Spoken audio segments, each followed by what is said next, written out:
Mga kwento ni Felmo.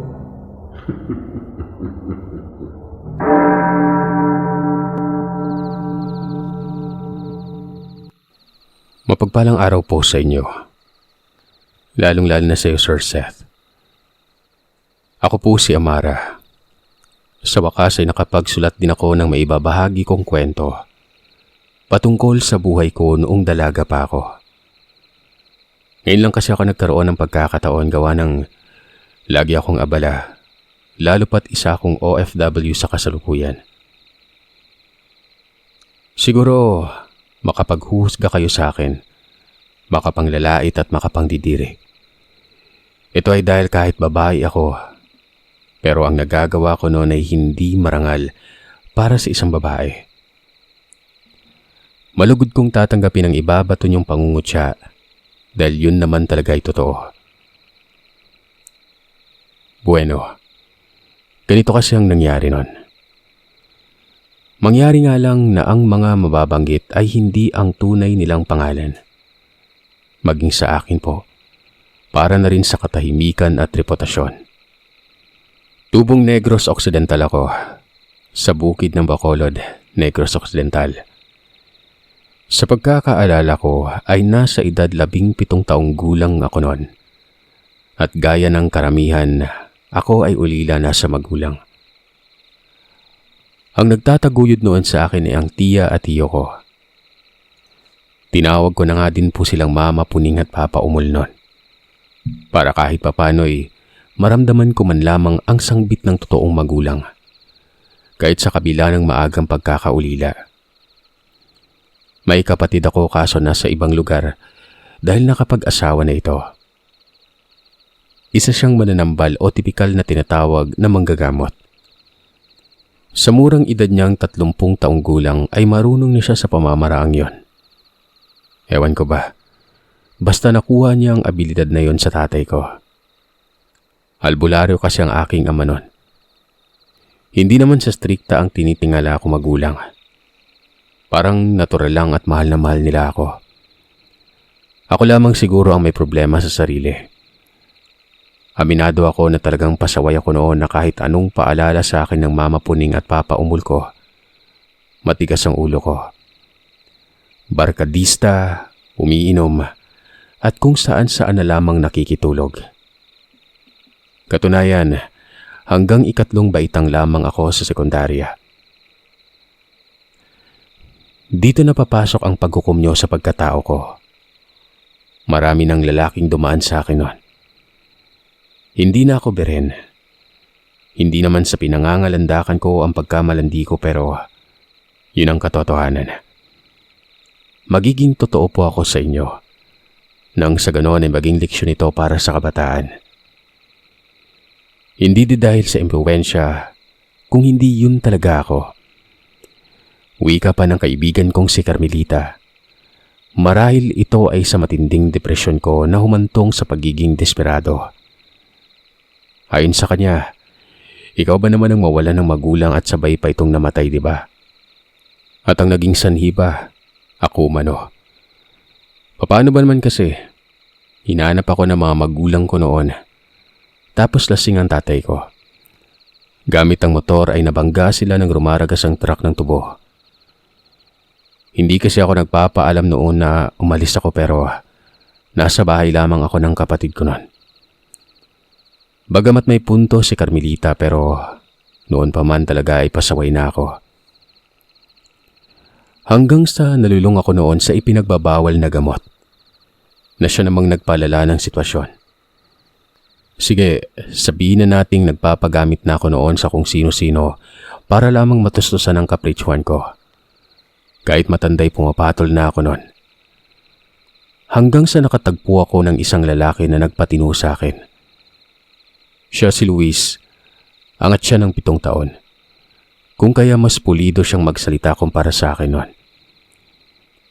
Napadayo lamang ito sa lugar noong kasagsagan ng fiesta sa barangay.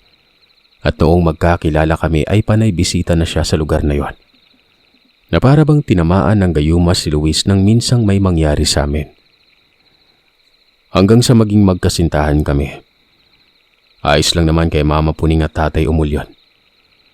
Mabait si Luis at maalaga. Bukod pa dyan walang mintis itong nagdadala ng kung ano-anong regalo sa akin sa tuwing bumibisita. Ang tanong nga lang sa isip ko noon, kung ang taong ito na ba ang makakatuluyan ko. Siyempre, marami na kayong dumaan sa akin. Ang iba pa nga'y hindi ko pa nakarelasyon noon. Umabot ng 2 taon ang pagsasama namin at sa puntong ito ay edad 19 na ako. Sa pagkakataon na ito, nag-aya na si Luis ng kasal. Nagpaalam na rin siya sa Mama Puning ko. Siyempre pumayag naman agad sila para na rin umano sa ikakatinuko ng tuluyan noon. Samantalang ang kapatid ko naman na si Kuya Bong, hindi niya nalaman ang lahat. Hindi ko rin naipakilala sa kanya si Luis dahil nga may sarili na itong pamilya at halos wala na kaming koneksyon sa isa't isa. Bukod pa dyan, malayo na ang tirahan ng kuya ko. Sa San Carlos kasi siya tumitira nung magkapamilya na. Pinag-iisipan ko pang maigi. Hindi kagad ako nagdesisyon kahit pa napatunayan na ni Luis ang kanyang pagmamahal. Pero hindi pa ito naging sapat para putulin ko na ang pagiging dalaga ko. Isang dahilan noon kung bakit nagdadalawang isip pa ako kasi hindi pa ako minsan dinala ng nobyo ko sa kanila. Tagapanay umano siya, pero wala namang binanggit na eksaktong lugar. Hindi din siya nagkikwento patungkol sa kanyang buhay. Kung tinatanong ko naman ay hindi din nagsasalita. Sa halip ay ngumingiti lamang si Luis sa akin noon. Napaghihinalaan ko pa nga noon na baka isang kriminal ang kasintahan ko. Yung tipong pugante ito at nagtago sa otoridad. Mula nang sinabi ko mag-iisip muna ako ay dito ko nakita ang pagbabago kay Luis. Naging mainitin ang ulo. Parati kaming nagtatalo. Baka umano'y hindi ako pumapayag dahil meron daw akong ibang lalaki noon. At itinatago yun sa kanya. Inaamin kong may karapatan naman siyang maghusga. Hindi naman maipagkakaila na marami talagang dumaan sa akin mga lalaki noon. Kung kaya alam kong hindi buo ang tiwala ni Luis sa akin. Isang gabi, habang hinahatid ako ni Luis pa uwi, bigla na lamang akong nakaramdam ng pagkahilo. Hanggang sa napanawan ako ng paningin. Pagkagising ko ay umaga na at nagulat ako dahil hindi ako pamilyar sa lahat ng mga bagay na nakikita ko noon. Wari bang nasa ibang bahay ako. Iginala ko pa ang aking paningin at marahang bumangon. Masakit pa ang ulo ko kung kaya hindi ako tumayo. Sa halip ay sumandal ako sa may dingding. Doon ko na lamang napagtanto na wala nga ako sa bahay namin. Sa halip ay nasa isang payak na tahanan ako na kadalasan ay makikita natin sa liblib na lugar. Gawa sa pawid ang bahay na yon at nang masilip ko ang bintana, purong puno na ang mga nakikita ko. Akala ko nga'y nananaginip lamang ako noon. Kung kaya na may tinapik ko pa ang aking pisngi. Kinusot ang mga mata. Hanggang sa nagulat na lamang ako noon. Sumilip sa bintana si Luis. Napahawak ako sa dibdib at nakapagbitaw ng mabigat na salita sa kanya. Walang hiya. Nasaan ako? Anong lugar to? Anong nangyari sa akin? Bulalas ko sa kanya. Nakita kong sumimangot ang mukha niya na para bang nagtataka. Pumasok siya ng bahay at tumabi sa tagiliran ko. Tinitigan niya ako ng mata sa mata. Bakit parang balisa ka? Nakakapanibago ba? Narito ka na sa bahay namin. Di ba noon pa man gusto mo nang dalhin kita sa tirahan namin? Ewan ko ba kung nababaliw na ako sa mga sandaling yon. Dahil bago ako panawan ng paningin ay alam kong inihahatid ako ni Luis sa amin. Papanong naroroon ako bigla sa bahay nila? Di ba nakapagtataka? Parang panaginip. Literal na panaginip dahil napaka-imposible pero Kahit anong gising ko sa sarili ko ay talagang totoo ang nakikita ko noon. Dinampi-dampi pa ni Luis ang kanyang mga palad sa noo ko na wari ba'y sinisiyasat niya kung may lagnat ba ako o wala noon. Kumuha pa siya ng tubig at inabot sa akin noon. Ang sabi pa niya, inumin ko man yon dahil binabangungot ako. Sandali lang, di ba hinatid mo pa nga ako? Nahilo ako eh. Ano bang nangyari? Tanong ko sa kanya. Inapuhap niya ang likuran ko. Hindi ko alam kung ano ba yung sinasabi mo. 2 araw ka na nga dito eh. Kahapon nakakausap pa kita ng matino pero ngayon parang hindi na kita kilala. Ano bang pinagsasabi mong inihatid kita?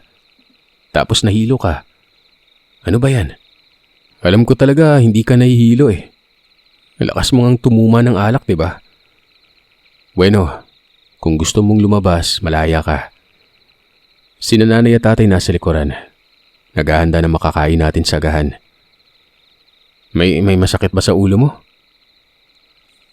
Hindi na lamang ako nagsalita nun. Bagkos ay pinilit ko na lang lokohin ang sarili ko. Iniisip kong nakaranas ako ng amnesia. Totoo ang sinasabi ko. Talagang napapailing na lang ako noon. Lumabas ng bahay si Luis. Gumaan naman ang pakiramdam ko kung kaya tumayo ako at ginala ang paningin sa loob ng tirahan. Dito ko napagtanto na may kalakihan pala ang bahay, pero gawa lamang yun sa pawid. 2 silid ang nasa loob, may malawak na sala. Kumikinang ang sahig na yon na animoy nililimay dito sa may langis. Isang palapag lamang ang tahanan pero nakaangat ang sahig sa lupa. May beranda din ito pero ang nakabungad naman. Kakahuyan. Bumaba ako ng bahay. Nilibot ko ang lugar. At napansin kong walang ibang tirahan doon. Maliban na lamang sa bahay kung saan ako naroroon. May nakita akong 3 tao sa likod. 2 matanda at isang babae na waribay, nasa edad 15 taong gulang pa lamang. Sa isip ko pa, marahil ay nanay at tatay ni Luis ang 2 matanda. At hindi nga ako nagkamali. Mga magulang nga ito ni Luis at ang babae naman ay kapatid niya. Tawagin na lamang natin ang nanay ni Luis na Laria. Ang tatay niyang si Timoy. Samantalang ang kapatid na babaeng si Isabel. Tinawag ako ng mga ito at lumapit naman ako. Ang sabi sa akin ng nanay Laria, umalis daw si Luis. May pinuntahan lang na kamag-anak. May piging umano kasi kinahapunan.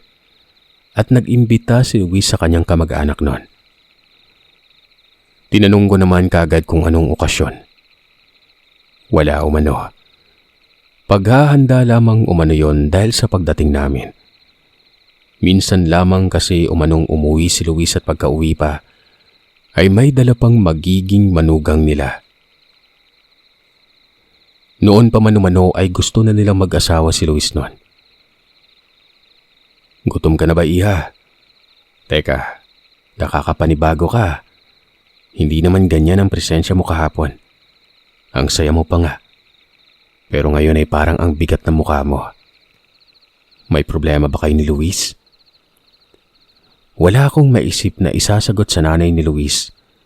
Kaya noon ay umiling na lamang ako at ngumiti nun. Sinabi kong wala kaming problema. Mantakin niya, Sir Seth. Maging sa pagkakataong yon ay niloloko ko pa rin ang sarili ko. Pinipilit kong maniwala sa nakikita ko at tuluyang pinagtanto. Nga ako nga ay nagkaroon ng maiksing tinatawag na amnesia. Lahat ng nakikita ko sa loob at labas ng bahay, naninibago talaga ako nun. Gumala at naglibot pa ako. Tinahak ko ang maliit na daan. At doon ay may nakita ko sa unahan na iilang bahay pero magkakalayo ang mga yon. Para bang ektaryang lupain ang namamagitan sa bawat bahay na yon. Paulit-ulit kong sinasambit sa isip ko kung paano ako nakarating sa lugar na ito. Mga 1 oras ang nakalipas. Bumalik na si Luis noon. May bitbit pa itong malaking langka na siya namang humatak ng aking atensyon. Paborito ko kasing langka. At yun pa nga ang naging agahan ko noon na waribay, hayok na hayok akong makakain ng prutas na yon. Nagalit pa si Luis gawa ng nakakasira umano ng tiyan ng langka pero hindi ako nakinig sa kanya. Tuwang-tuwa naman ang mga magulang ni Luis noon. Ang sabi, baka umano nagdadalang tawa ko. Diyos ko por santo, hindi ako buntis noon. Kilala ko ang sarili ko. Bagamat aminado ako na maraming beses nang may nangyari sa amin ni Luis pero alam ko ang diskarte para hindi mabuntis. Hindi pa ako tiyak kay Luis kaya iniingatan kong mabuntis sa kanya. Napapatawa na lamang ako sa mga sandaling naalala ko yon. Siguro'y may iilan din sa nakikinig na alam ang gawain para hindi mabuntis pero hindi na natin tatalakayin dito yan. Masaya lang kasing usapin to. Angat na ang araw noon at may dumating na 2 tao. Kinilala ito ni Luis na tiyo at ang kasama naman ito ay ang anak na pinsan naman ni Luis noon. Natakot ako noon. Paano ba naman kasi? Nakakapangilabot ang mga sukbit nilang itak. Ang hahaba at halos sumayad na ito sa lupa. Para bang mananaba sa mga taong yon. At kung makatitig pa sa akin ay waribay, may kasalanan akong nagawa. Nakasimangot kasi ang mga ito pero hindi ko na pinagtuunan ng pansin yon. Baka naninibago lang. Kinausap ko si Luis. Tinanong ko siya kung saan lugar ba kami. Doon ay magalpak ng pagtawa si Luis at ang sabi niya ay para umano akong iniwanan ng matinong pag-iisip. Bakit ko umano tinatanong alam ko namang naroroon ako sa kanila. Doon ko napagtanto na nasa panay na nga ako noon. At malamang sa malamang ay nasa bukid ito dahil nga may mapunong parte ng lugar. Wala talaga akong maalala kung paano ako nakarating sa lugar noon. Pero sige na lang, pinagpalagay ko na lamang ang sarili ko na nababaliw na talaga ako. Hanggang sa maya-maya pa, nakarinig na ako ng igik ng baboy. Dito'y sinabi ni Luis sa akin na magpapakatay daw siya ng baboy para ihahanda mamaya. Lilitsunin na lamang umano yon para hindi magastos. At isa pa, para madali lang ang trabaho. Kapag kinarni kasi at iba't ibang putahe ay matatagalan bago pa sila makakain. Hindi na lamang ako nagsalita noon. Ilang sandali pa'y nagdagsaan ng mga tao. Ayon kay Luis, lahat umano ng nakikita ko ay kamag-anak niya. Tumatango lamang ako noon habang nakatambay sa beranda at binabati nila noon. Balot pa rin ako ng pagtataka.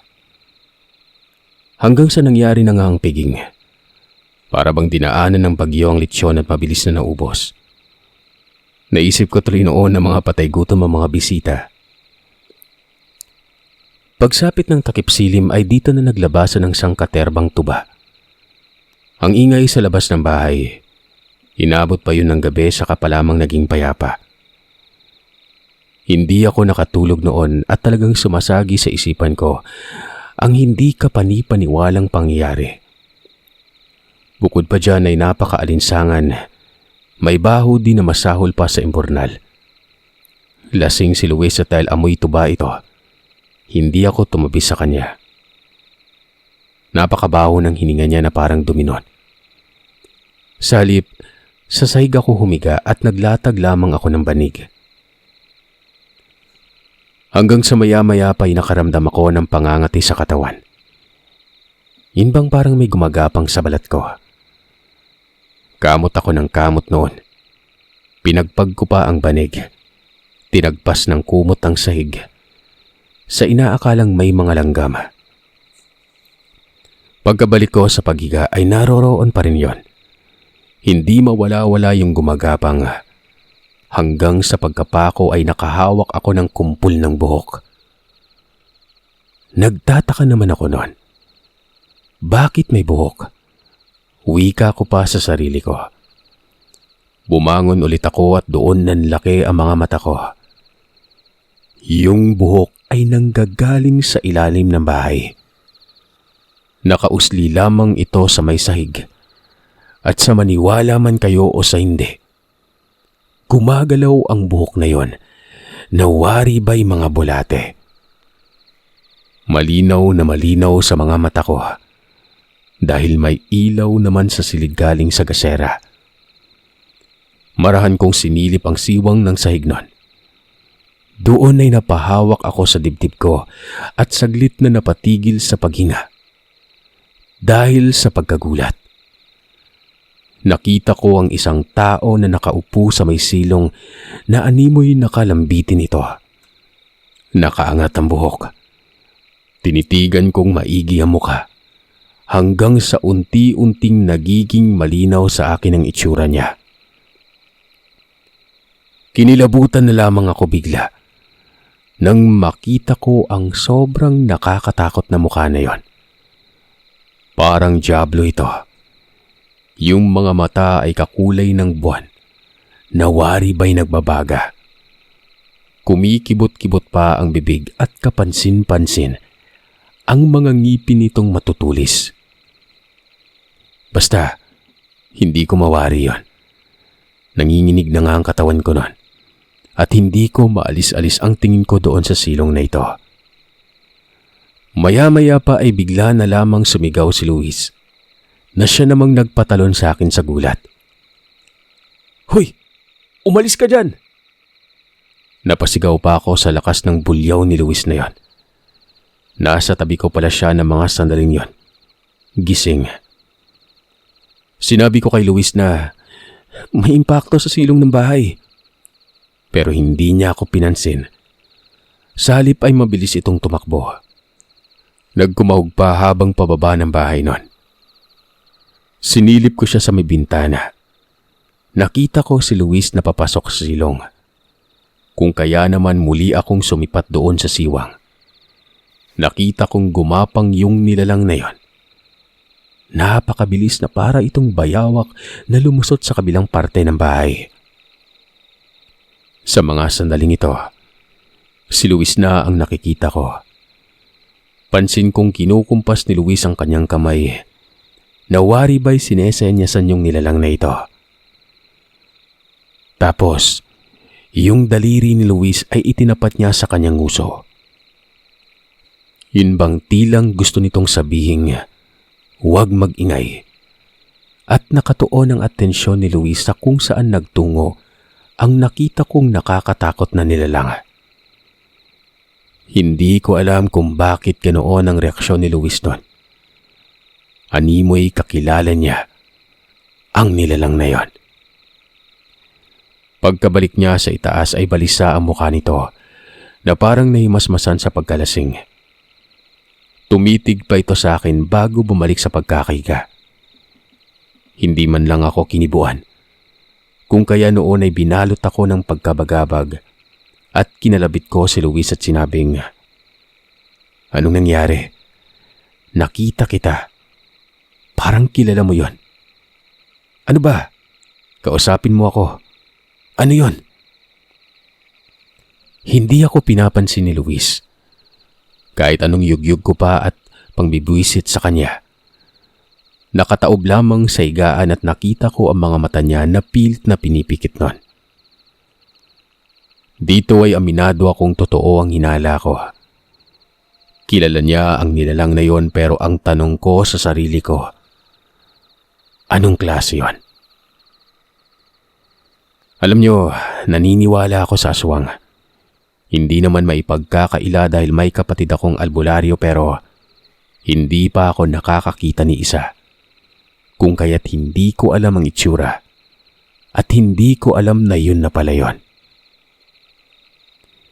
Kinabukasan, napakatahimik ni Luis. Kapag kinakausap ko, binabaling lamang ang tingin sa malayo. Nawari ba'y may pinagkakaabalan? Yung mga magulang naman ni Luis ay tila babalisa ang mga muka. Yun bang parang may problema? Hindi ko naman makita noon ang kapatid na babae ni Luis. Ginala ko ang paningin ko sa paligid pero wala talaga. Hindi ko naman tinanong ang pamilya dahil halata naman na parang asiwa sa akin ang mga yon. Yung simpatyang galing sa mga magulang ni Luis para sa akin, malaki ang pinagbago. Hindi din ako kinikibuan na wari ba'y may kinalaman ang sitwasyong yon sa pangyayari noong gabing yon. Napili ko noong sabihan si Luis na uuwi na ako. Pakiramdam ko ay hindi na maganda ang nagaganap. Pero binulyawan niya ako na siya namang ikinagulat at ipinagtaka ko. Sa kauna-unahang pagkakataon, yun pa lamang ang unang beses na narinig ko si Luis na bumulyaw sa akin. Maraming beses na kaming nagtalo, pero sa hindi ganoon kabigat ang mga binibitawang salita. Yun bang bulungan lang? Nagmura si Luis noon. Sabay sigaw ng, "Tumahimik ka dyan!" Dinuro pa ako ng kamay. Kinumpas ito na ibig sabihin ay huwag akong bumaba ng bahay. Natakot ako noon. Bukod sa bulyaw ay pinangdilatan pa ako ng mata na tila ba malademonyo. Para akong papatayin. Wala akong nagawa noon kung hindi ang hindi na lamang kumibo. Marahan akong pumasok sa silid. Doon nagmukmuk ako at pinaplano kong lumayas. Hinanap ko ang kagamitan ko. Kung sakaling napadpad kami sa lugar at nagka-amnesia lamang ako ay malamang sa malamang may gamit akong mga dala. Hindi nawawala sa akin ang bag kung may lamang pampaganda nun. May mga parapernalyas ako para sa muka. Madalas ko ding dinadala ang mga paborito kong damit. Pero sa pagkakataong yon, kahit anong halugog ko sa loob ng silid, ay wala akong nakitang kagamitan. Maging ang suot kong saya nun. Hindi sa akin yon. Ito naman ang mas lalong nagpagulo sa isipan ko. Pagsilip ko sa bintana, nakita ko ang kapatid ko sa unahan. Bandang daanan ito at wari ba'y tinatanaw ang bahay nun. Kinusot ko pa ang mga mata ko pero kapatid ko talaga ang nasisilayan ko. Si Kuya Bong. Kung kaya naman tuluyan akong dumungaw sa bintana para makita niya ako nun. At dito, kinawayan ako ni Kuya Bong. Para bang sobrang nag-aalala ito. Hindi ko naman alam ang gagawin sa mga sandaling yon. Siyempre, nataranta na ako eh. Hanggang sa sinipat ko si Luis. Nakita ko itong nasa kusina. Nag-uusap kasama ng kanyang mga magulang. Sumimple ako ng lakad at nang makababa ng bahay, dali-dali akong tumakbo patungo kay Kuya. Tinanong ko siya kung anong ginagawa niya sa lugar pero hindi ito sumagot. Sa halip ay hinablot niya ang kamay ko at hinila palayo sa lugar na yon. Patakbo kami noon kung kaya't halos magkadapa-dapa ako. Hindi ako binibitawan ng kapatid ko noon. Kahit anong reklamo ko ay hindi ito kumikibo. Hanggang sa ilang minuto pa ay nakita kong may kalsada sa unahan at may nakaparada pang motor. May tao na wari ba yun ang driver? "Amara, sumakay ka! Dali!" Matapos kong marinig ang mukhahin ni Kuya, walang sabi-sabing sumakay ako. Kaagad namang pinaandar ang motor pero hindi pa sumasakay ang Kuya nun. May kung anong ginagawa ito sa daanan patungo sa bahay ni Luis. Hanggang sa maya-maya pa'y natapos na yon at sumakay na rin ang kapatid ko. "Mama, kung maaari bilisan niyo po yung pagmamaneho. Pero mag-iingat po kayo." "Teka, sandali lang. Amara, dumura ka ng 3 beses. Ano? Ba't naman ako dudura? Basta dumura ka. Huwag ka na magreklamo pa. Sa bahay na ako magpapaliwanag. Dumura na lamang ako nun.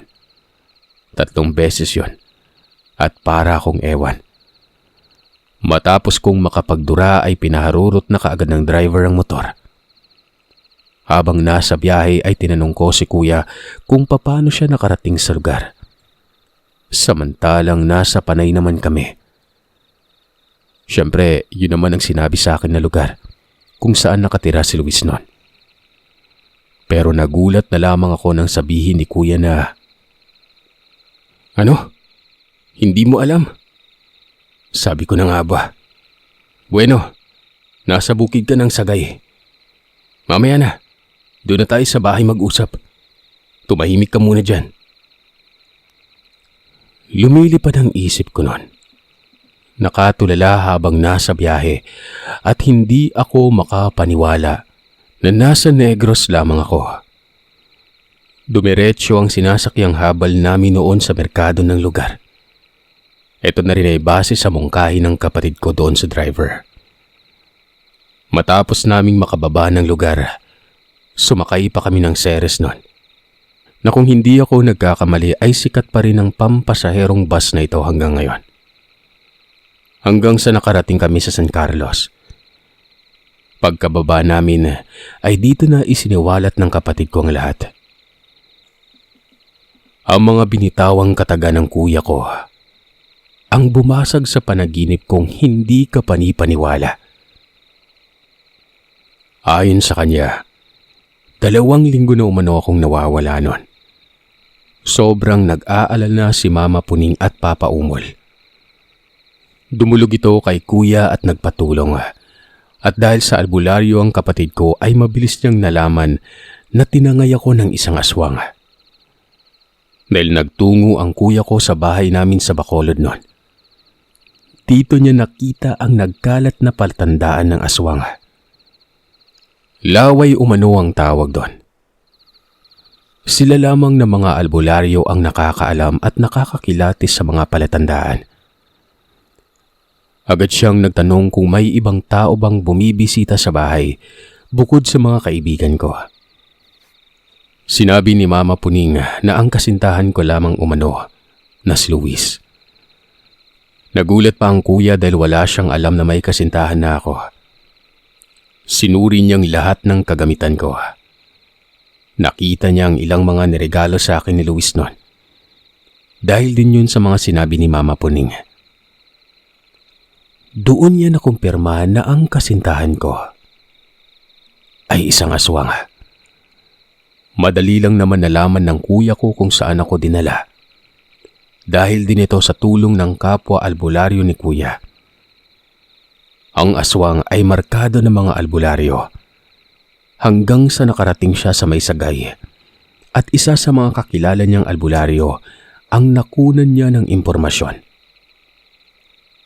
Tumugma ito dahil nabanggit ang pangalan ng kasintahan ko at matatagpuan lamang umano ang tirahan nito sa bukid ng lugar na yon. Kagad naganap ang kuya ng habal at kinausap niya ang driver na ihatid siya sa naturang lugar. Nagdumilipaw man ang driver at ang sabi ay wala daw naghahatid sa ganong kalayo. Bukod sa malayo ay napakadelikado pa. Pero giniit ni kuya na may importante siyang masagip. At ayun na nga, ako ang planong kunin ni kuya noon. "Kuya, hindi ko alam na aswang siya. Tumagal kami ng 2 taon, kuya. Malaki yung tiwala ko sa kanya. Noong gabing papauwi kami, bigla na lamang akong hinimatay. Basta pagkagising ko, nasa bahay na ako ni Luis. Akala ko nga nagkaroon ako ng amnesia eh. Ang hirap ipaliwanag. Akala ko din nasa Panay ako. Kaya nga ako nagtaka kung paano ako nakarating doon." Paglilinaw ko kay kuya noon. Yun lang ang kaya kong ipaliwanag sa kanya. Dahil ang totoo, nakakabaliw isipin kung paano ako nakarating sa lugar nila Luis. Nabanggit ko naman sa kwento ang lahat. Kayo ba? Maipapaliwanag niyo ba ng buo kapag ganito din ang nangyari sa inyo? Di ba hindi? Habang isinisiwalat ko kay kuya ang lahat, ay may kung anong ginagawa sa akin ng kapatid ko na yon. Naiirita ako nun. Paano ba naman kasi? Inihipan ni Kuya Bong ang bunbunan ko. Tapos ay inihipan din niya ang mga mata at tenga ko nun. Ano ba yun, kuya? Ang baho ng hininga mo. Teka, may nakita ko kuya sa kanila. Kagabi lang yon. Ewan ko ba kung anong nilalang yun, basta nasa ilalim siya ng silong. Yung mga buhok niya nakaangat. Nakalusot sa sahig. Aswang yun. Yun yung itsura ng aswang. At kung hindi ako nagkakamali, kaskas yun na Mara. Buhok ang ginagamit ng kaskas para pumatay ng biktima ng walang kaalam-alam. Mabuti na lang namataan mo. Hindi kasi ako nakatulog noon, kuya. Hindi ako mapakali. Maalinsangan sa pakiramdam. Dagdag ko pa. Tumango lamang ang kapatid ko noon. Napagtanto ko ng mga sandaling yon na baka kapatid yon ni Luis na si Isabel. Naalala ko ang suot ni Isabel ay kaparehas ng suot ng impaktong nakita ko. Ilang saglit lang ay naglakad na kami patungo sa bahay ng kuya. Nang marating namin ang tirahan ay hindi niya ako pinapasok ng bahay noon. Sabi niya ay may kukunin lamang umano siya sa loob ng bahay niya. Babalikan niya umano ako sa labas. Nagtataka naman ako noon. Yung asawa pa niya na si Elsa, nakasilip lamang sa bintana na wari ba'y natatakot sa akin. Paglabas ng kuya ko, may bitbit itong kung anong bagay na mahaba. Inabot yun sa akin ni kuya. At ganoon na lamang ang pagpumitlag ko nang makaramdam ako ng kakaiba sa bagay na yon. Binitawan ko ito kaagad. Nagalit pa ako kay kuya gawa ng para akong nakuryente nun. Samantala nang makita ng kapatid ko ang reaksyong yon, nakita kong nanlaki ang mga mata niya. Tinitigan niya ako. Hindi ko alam kung bakit. Doon ay tinawag niya ang kanyang asawang si Elsa at may ipinag-uutos dito. Puntahan mo si Tatang Kiboy, Elsa. Sabihan mo siya na kinakailangan ko yung kagamitan niya. Makisuyo ka na rin sa panyawan. Dali! Mabilis na lumabas ng bahay si Ate Elsa. Umiyak pa ang anak nito dahil nadistorbo sa pagtulog nun. Gusto ko noong lumapit sa pamangkin ko kaso hinarangan ako ng kuya. Ang sabi ay wag na wag daw akong lalapit sa anak niya. Ni pagtapak sa loob ng bahay ay wag ko umanong gagawin. Takang-taka naman ako noon. Hindi ko alam ang nangyari. Aminado akong bahay ng aswang ang pinanggalingan ko pero bakit ayaw ng kuya na pumasok ako sa mismong tirahan niya? Sumang-ayon na lamang ako. Napakasama kasi ng itsura ng kapatid ko. Mga kalahating oras pa ay dumating na si Ate Elsa. May kasama itong uugod-ugod na matandang lalaki. Wari ko pa ito na siguro ang nagngangalang Tatang Kiboy nun. May bitbit yung kung ano-anong mga bagay na bago pa lang sa paningin ko. Maliban na lang sa halaman na tinatawag na panyawan. Ito yung makabuhay na tanim sa Tagalog. Hindi ko alam kung bakit. Hanggang sa inabot noong matanda ang bitbit niya kay kuya. Matapos noon ay dinala ko ng kapatid ko sa kakahuyan.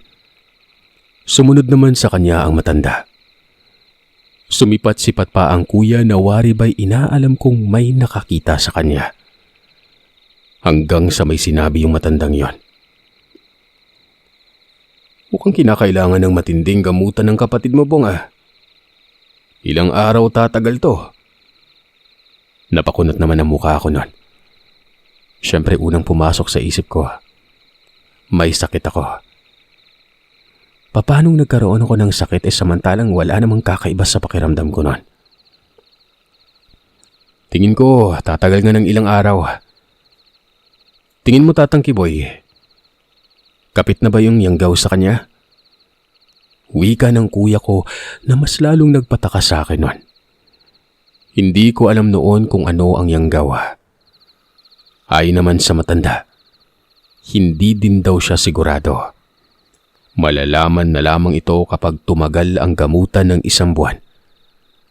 Kapag nagkaganoon ay kapit na kapit ang yanggaw at maaaring hindi na daw yun matatanggal pa. Sandali lang kuya, kanina pa ako naguguluhan. Mula pa sa ayaw mo akong papasukin ng bahay niyo. Ano ba talaga? Tsaka ano yung yanggaw-yanggawan na yan?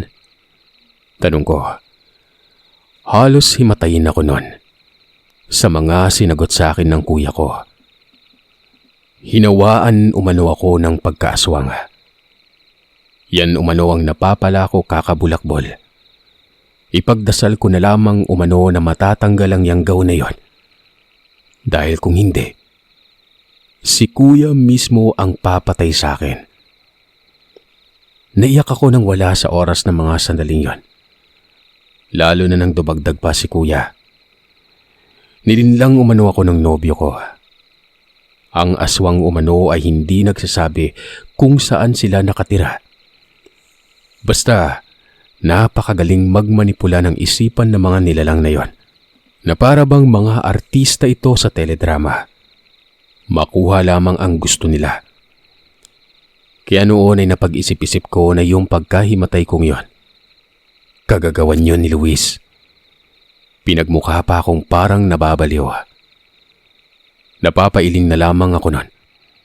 Siguro kung hindi lang ipiniliwanag sa akin ng kuya ko ay mananatiling katanungan pa rin sa isip ko ang lahat. Yung panyawan, dinikdik ni kuya. At yung mahabang bagay naman na nagpakuryente sa akin ay hawak-hawak naman ni Tatang Kiboy. Para bang ipapalo sa akin yun dahil nakaambay ito. Ilang saglit lang, matapos madurog ang panyawan, pinatingala ako ng kuya. Pagkatapos ay pinatak niya sa aking mga mata ang katas ng panyawan.